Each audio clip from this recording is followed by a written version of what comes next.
Today, we are diving into the absolutely fascinating life and monumental legacy of Dr. Muhammad Umar Chapra. We're talking about a true visionary here. He didn't just sit back and observe the flaws in the global financial system, he made it his life's mission to actually fix them. In this explainer, we're going to see how a remarkably rigorous education paved the way for his groundbreaking achievements. We'll explore his inspiring journey, showing exactly how he transformed Islamic economics from a purely theoretical concept into a globally recognized, living, breathing financial practice. So, let's kick things off with a massive question. Why do modern global financial systems just keep collapsing? It's a bold thing to ask, right? But it's absolutely crucial. Dr. Chapra dedicated his entire 93-year life to figuring out the root causes of this exact economic instability. Instead of just shrugging and accepting market crashes as some inevitable boom and bust cycle, he faced the sheer scale of global economic challenges head-on.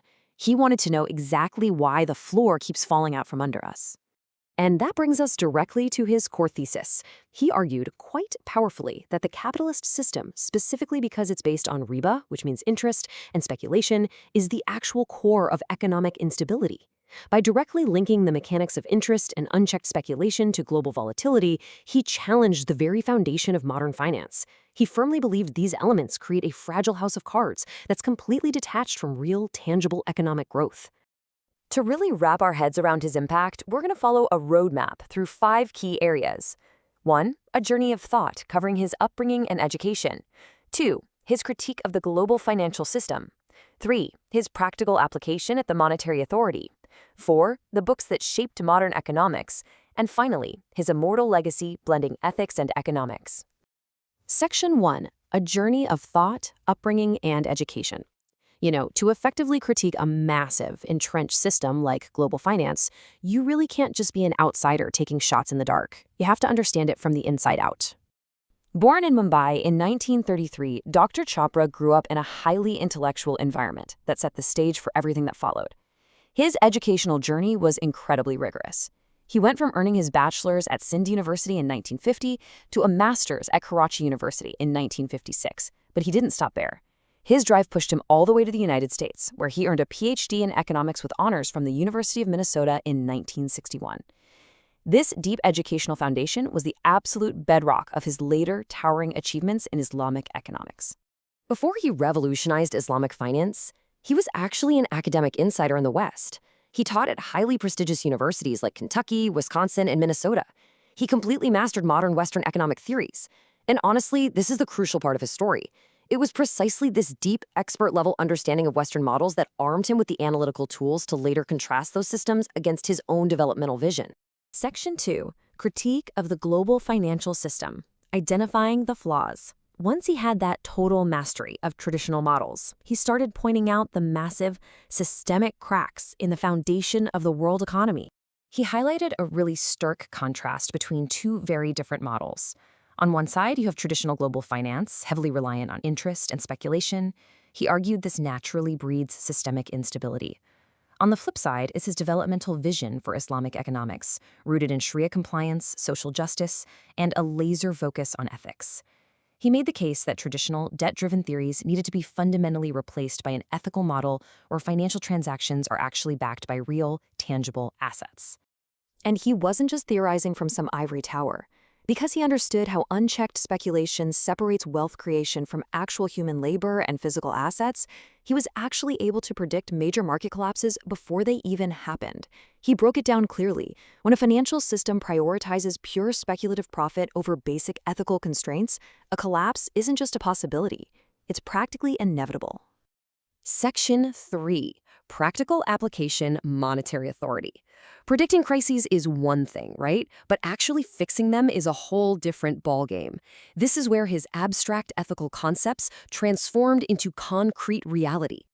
His professional journey shows this amazing progression from pure research to massive systemic influence. He started out at the Central Institute of Islamic Research in Pakistan, moved to the Pakistan Development Institute, and then made a monumental leap. He became a key advisor at the Saudi Arabian Monetary Authority, commonly known as SAMA.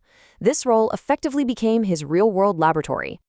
During his time as a crucial advisor at SAMA, Dr. Chapra was absolutely instrumental in building and modernizing the Saudi banking system. This specific experience was the core pillar of his career. It proved his theories weren't just academic daydreams. He literally transferred Islamic economic thought from pure theory into active global banking practice, proving to the entire world that a system grounded in ethics could be robust, modern, and highly successful. Section 4. Books that shaped modern economics, spreading the knowledge. Having built a working model, he meticulously documented his entire blueprint so future generations could learn from it. Get this. He left behind a staggering intellectual legacy of over 100 published works.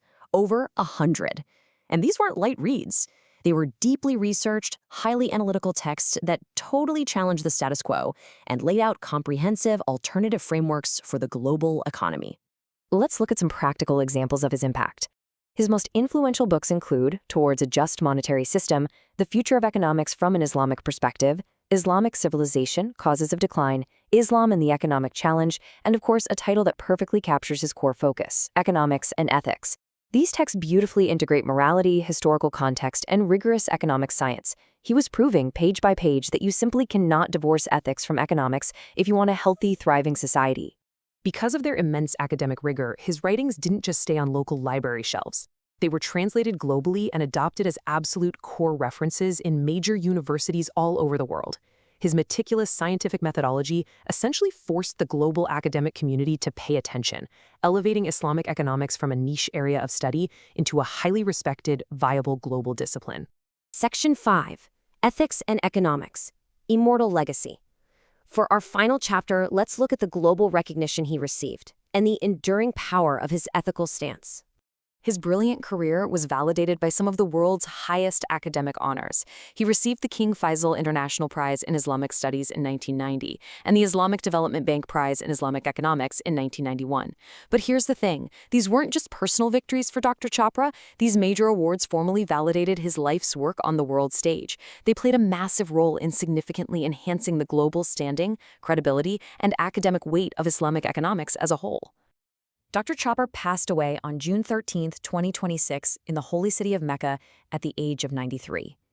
While his passing is a tremendous loss to the global scientific community, the legacy he leaves behind is truly immortal. We are talking about a 93-year journey of continuous, tireless intellectual contribution that will undoubtedly guide economists and financial planners for centuries to come. There is a beautiful eulogy dedicated to the soul of the scholar by Professor Dr. Salah Abdel Samie Abdelarzak, and it just perfectly captures his essence. He called Dr. Chopra a wise voice who combined Sharia authenticity with modern science and ethics with economics. And honestly, that really is his greatest achievement, isn't it? Proving definitively that high-level finance and deep structural morality don't have to be enemies. They actually rely on each other. So, as we wrap up, I want to leave you with this provocative thought. Based on Dr. Chopra's visionary blueprint, how can integrating ethics into our current economic systems prevent the next global financial crisis? It's a real challenge for all of us to look beyond just the numbers and start examining the values driving them. Thank you so much for joining me on this explainer, and I'll see you in the next one.